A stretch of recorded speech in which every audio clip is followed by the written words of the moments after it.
Hey, what's up, guys? Uh, just want to make a video on my craftsman here.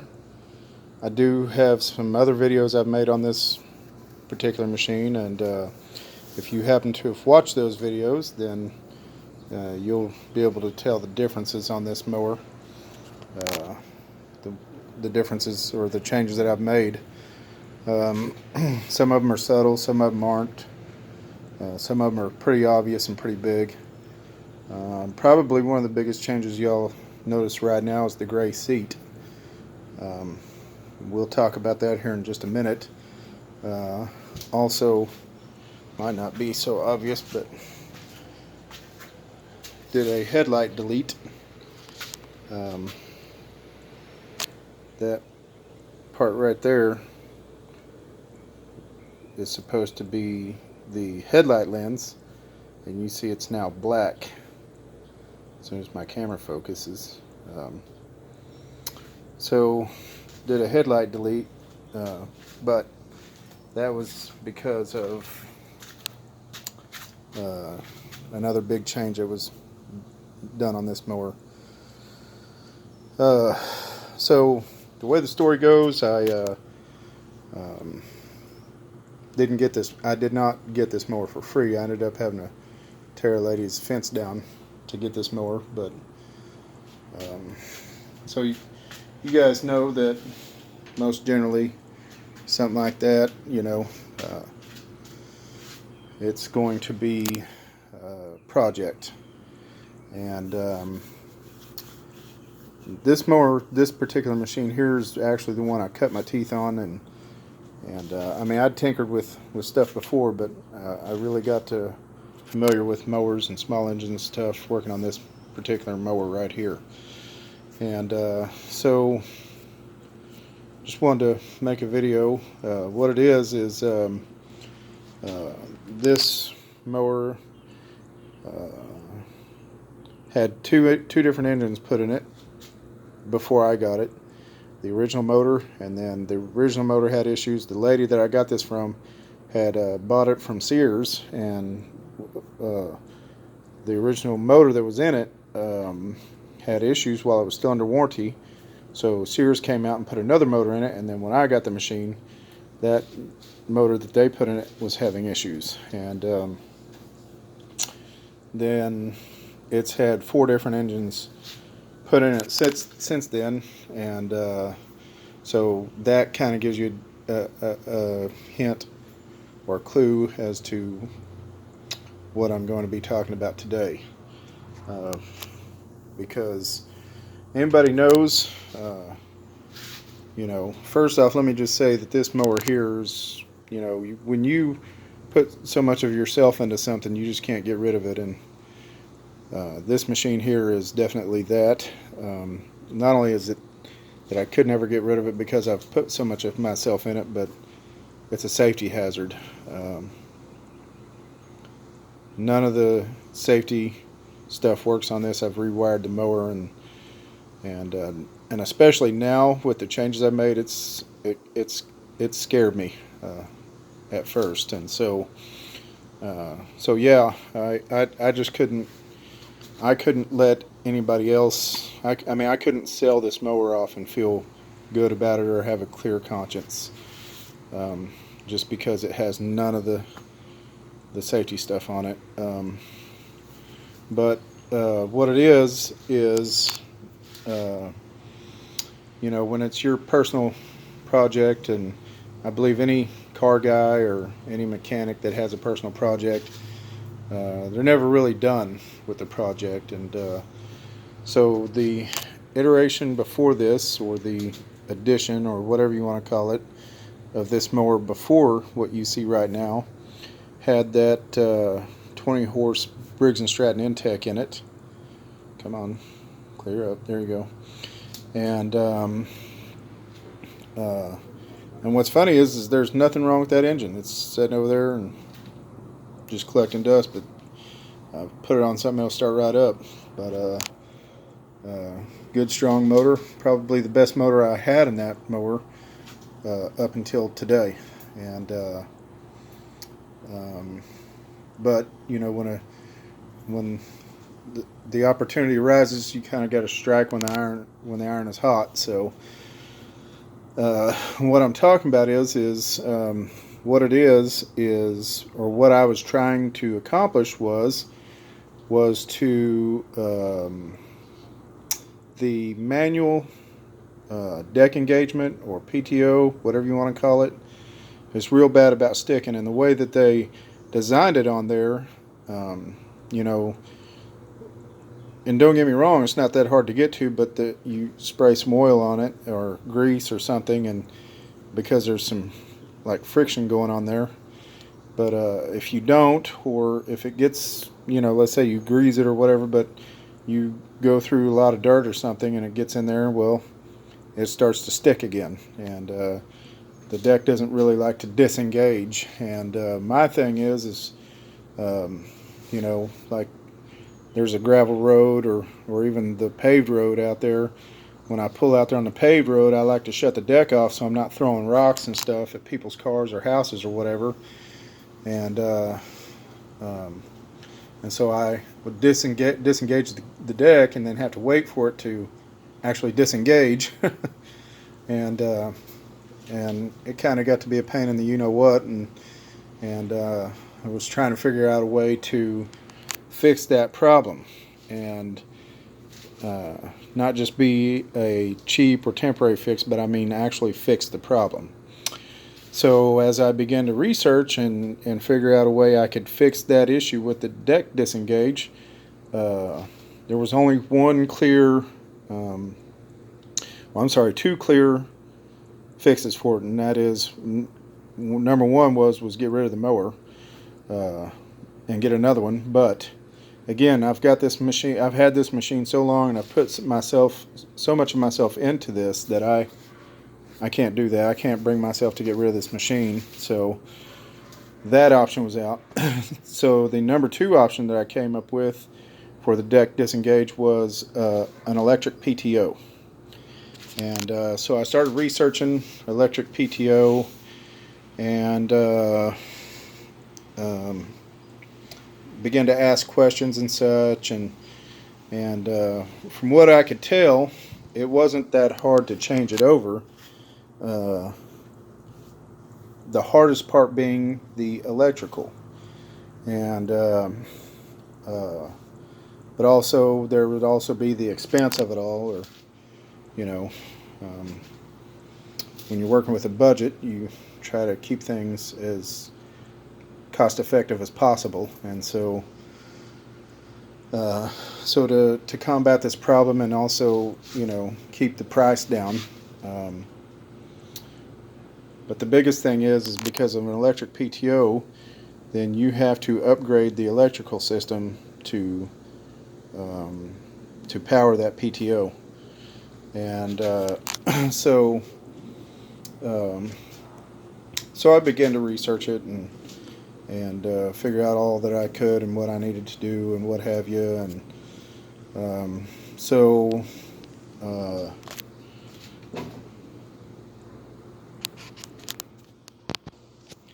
I think the obvious thing was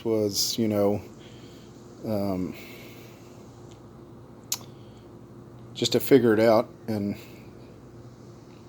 to figure out a way to do it very cheap. Well, it just so happened I've been contacted by a lady who I go to church with, and she had offered me some riding mowers that she had, and one of them being that Cub Cadet over there, and then the other one, there's remnants laying over there, Husqvarna. It just so happened that Husqvarna shows up here and it has electric PTO, and it also has a really good engine in it. And here in a minute I'll show you what I'm talking about really good engine. But so it did have other issues though, but it had a really good engine, had electric PTO, had everything that I was needing to upgrade this, and for the low cost of free. And so now I will say, and when I show you the motor, there were some things I had to get get and put some money into it, some work into it to get it to where it was running and stuff. Uh, but yeah, so the mower shows up here, and it's got electric PTO. It's got a good motor in it, and you know, but you know, of course, my first thought is well, just taking the electrical out of that motor and putting it in the existing motor, and you know, just using the existing motor. Um, but was breaking it down and trying to figure out, you know, what would be easier, what would be cooler, and what would just, I mean, what would I rather do? Would I rather tear into that motor, well, both motors really, pull the electrical out of the Husqvarna motor to put the electrical in that one? Or would I rather just swap engines? Well, I chose to just swap the motors rather than tearing them both apart and swapping the electrical in them both. And I don't think that y'all will be disappointed. I'm definitely not disappointed. But so I'll show y'all the original decal there, 17.5.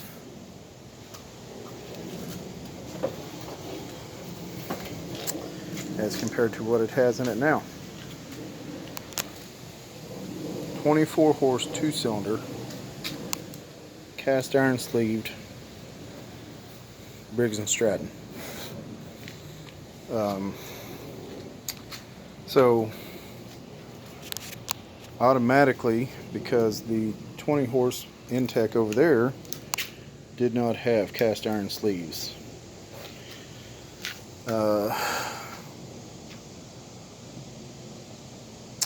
so let's see, was able to, before I pulled this off the Husqvarna, was able to dump some fuel into the carburetor and made sure it kicked over, and it did. And but I'll show you guys real quick, not only by the decal there that you can tell that motor isn't factory, but this is so big right here that I had to clearance that hood right there, that hole right there, so it would shut, because of how far forward this part here sticks. It was hitting that, wouldn't let the hood shut all the way. And so what I had to do to the motor, as far as getting it to the point where it's at today, that's a new fuel pump, new carburetor, and let's see, new fuel filter,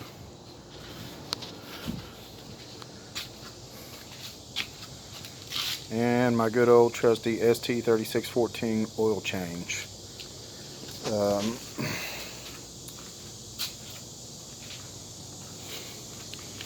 So I also upgraded the electrical, but one of the electric things that had to be upgraded was, which I made a video a while back. This has 3 switches, no key switch, kill switch, start switch, this silver switch, and then this black switch with the rubber boot here was the headlight switch. And remember I said a minute ago, guys, that it has electric PTO, and also I had to modify or cut that hole, like I said, clearance that so the hood will shut. Well, and I don't know about you guys, but I'm not mowing at night, so I just decided to do a headlight delete, and the switch now controls the PTO. So wait a second, so I'm going to start it up for you guys here.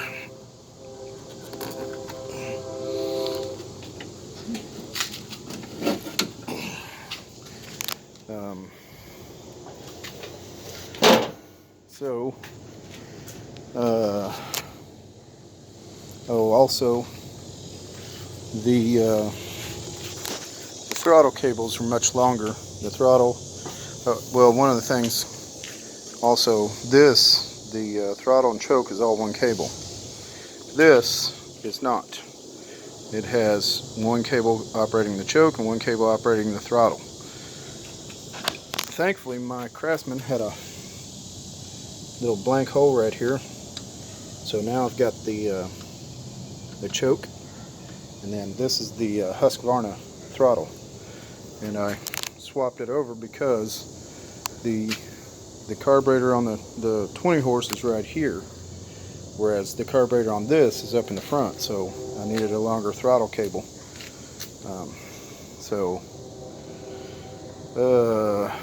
Then the only other change I made, I'm going to talk about before I start it up, is that seat. And yeah, I know it's an eyesore.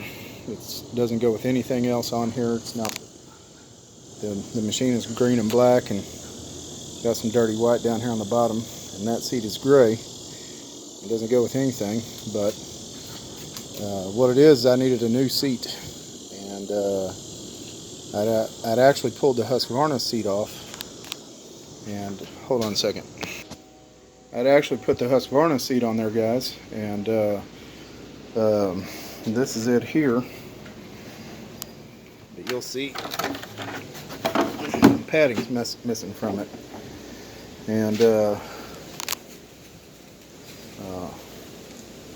all the mower seats I've ever had, the vinyl and the foam rubber and stuff, they always crack and wear out and all of that, and so went to Walmart, and their outdoor sporting goods, or whatever you want to call it, and they had a section for boats, and they sell all kinds of stuff for boats. Well, this is a seat for a boat, all plastic, and now granted, it doesn't adjust like that Husqvarna seat used to. Had to drill some holes to bolt it to this bracket, but it is a very comfortable seat. And so got that, got the motor, got the electric PTO, the headlight delete, so I don't think there's anything left but start up for you guys. So let's see.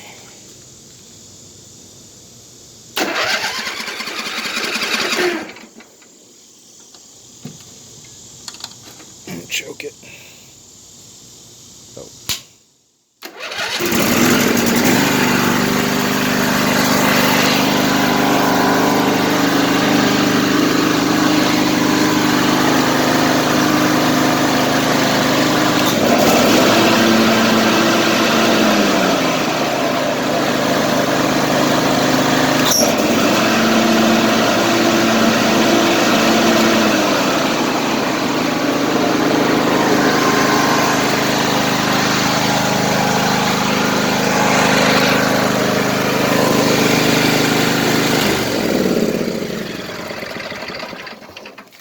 Shut the fuel off.